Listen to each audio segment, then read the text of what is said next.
Welcome to Halloween. I may have accidentally ordered a whole bunch of zombies in my attempt to get authentic Halloween decor. Go watch the movie. I'll be in shortly. This is 1992's Braindead. Queen Liz II introduces us to Skull Island, where two explorers run from a native tribe. With them is a scary breed of Sumatran rat monkey. It's only a bloody monkey, for Christ's sake. I'm not sure I believe you. Everything's going okay until... The little bugger bit me.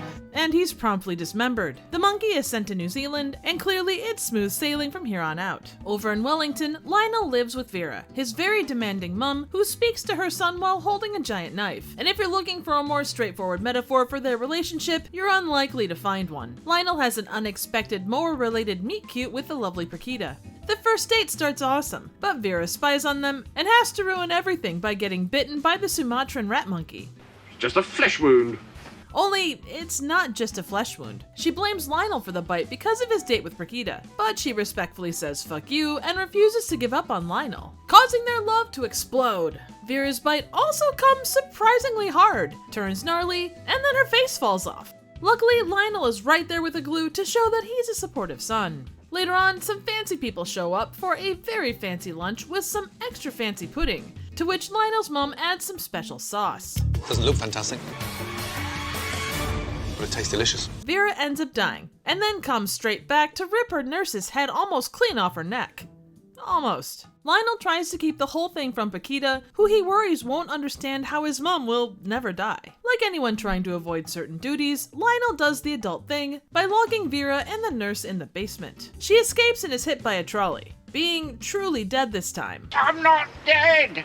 As is her luck, the embalming doesn't go well, and all the mortician can do is stand there with a sandwich. That must have been a hell of a sandwich. Lionel's Uncle Les appears at the funeral, and I'm pretty sure he's more slimy than any zombie in this movie. Later, Lionel tries to dig up his mum, but not before some black leather jacket level rejects catch him, and their leader decides to piss on Vera's grave. He ends up with a very aggressive handjob before turning into a zombie. Father Magruder appears out of the fog to deliver a catchy line, I kick ass for the Lord! And kicks some ass. Unfortunately, he's hoisted by his own petard and shish kebabbed, turning into a zombie as well. Lionel has quite the growing family of undead at home, and he does what he can to keep them civilized. Use the spoon. Unfortunately, becoming a zombie apparently makes you incredibly horny. Father Magruder and Nurse McTavish bump undead uglies, and apparently it's so good, it almost knocked her head off. Almost. And that right there is a sentence I never thought I'd say. On the other end of the spectrum, Lionel's relationship with Paquita has been kiboshed. Things only get weirder when Nurse McTavish gives birth to a zombie baby who looks like a DeviantArt version of the baby from Labyrinth. Lionel plays zombie baby nanny the best he can, but he just can't seem to get the hang of it. He returns home from the park to find that Uncle Les has snuck into the house and discovered... That's quite a collection of stiffs you got down there. Uncle Les is given the estate to ensure his silence, which promptly turns into a giant party, and the basement zombies are down to boogie. Now, a lot happens in the last 35 minutes, and it's absolutely something you need to see for yourself. I'm not going to give it away, but I do want to give you an idea of what you're stepping into. And for that, it seems appropriate to do a good old-fashioned last drive-in total style segue.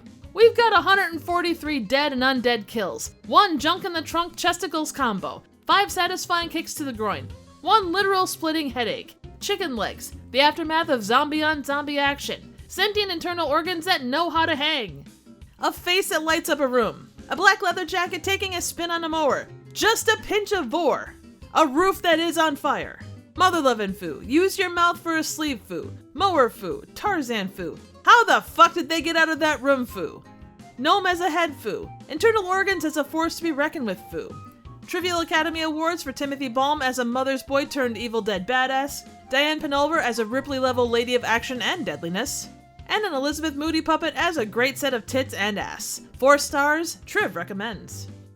Braindead, also known as Dead Alive, is a 1992 New Zealand-based zombie comedy directed by Peter Jackson. It had a budget of $3 million, and at the time was Peter Jackson's most expensive film. Unfortunately, despite positive reviews, it only grossed $242,000. It should be noted that on its initial run, it earned more per screen in New Zealand than Batman Returns. It's become quite the cult classic, and is considered one of the goriest movies of all time to that point, using over 80 gallons of blood for its climactic fight scene. The idea for Braindead was conceived when Jackson was working on Bad Taste in 1987. Along with Fran Walsh and Steven Sinclair, they worked up a zombie movie concept. It took 11 weeks to film and was shot on Super 16mm instead of the usual 35mm. Jackson used the extra money to make sure his effects were on point throughout the runtime. Braindead was derisive on its initial release, getting edited down or straight banned in a number of countries. In the UK and Australia, it was shown in full. Weirdly, the British Board of Film Classification, known for its very strict guidelines, found the gore so lighthearted it considered giving it a 15 certificate. In Germany, an edited 94-minute version was screened after being initially banned. South Korea, Singapore, and Finland also banned the movie, although eventually Finland did allow an edited version to be screened.